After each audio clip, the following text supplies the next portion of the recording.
लोकसभा चुनाव के बाद देश में विधानसभा चुनाव का दौर शुरू हो गया। आपको बता दें कि हरियाणा और जम्मू कश्मीर में इसी महीने चुनाव होने वाले हैं और महाराष्ट्र और झारखंड में दिसंबर तक चुनाव हो सकता है। हालांकि अभी तक किसी तारीख का ऐलान नहीं किया गया है। ऐसे में बीजेपी ने अभी से तैयारियां तेज कर दी है।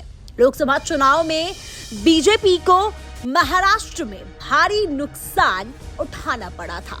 बीजेपी को 2019 के लोकसभा चुनाव में 25 सीटें मिली थी, तो वहीं इस बार के चुनाव में बीजेपी को बड़ा झटका लगा है। महाराष्ट्र में बीजेपी 9 सीटों पर ही सिमट कर रह गई है।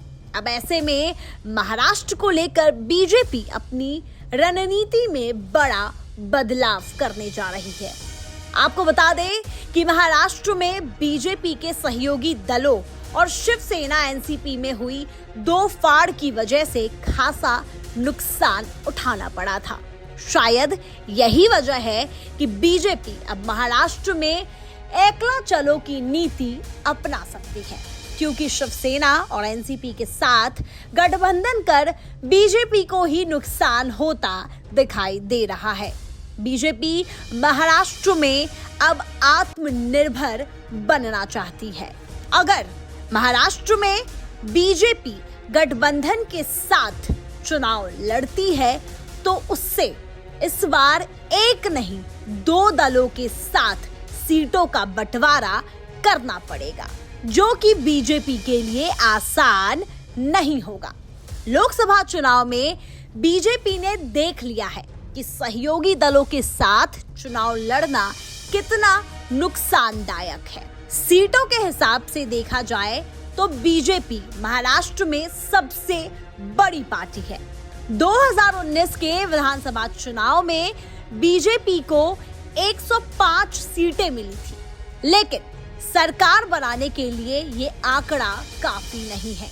बीजेपी को किसी अन्य दल के बैसाखी की जरूरत पड़ सकती है।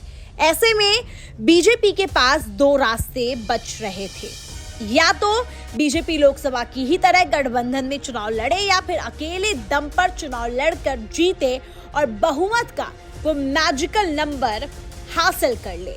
लेकिन शिवसेना एनसीपी में हुए 2 गुटों की वजह से बीजेपी के वोट बैंक पर बड़ा असर पड़ा है। शायद ही ये वजह है कि 2014 की तरह बीजेपी एक बार फिर अकेले चुनाव लड़ने की तैयारी कर रही है। महाराष्ट्र में शरद पवार और उद्धव ठाकरे के साथ हुए सियासी घटनाक्रम ने उनके लिए एक सहानुभूति वोटर पैदा कर दिया है, जिसका सीधा सीधा नुकसान बीजेपी को हुआ है।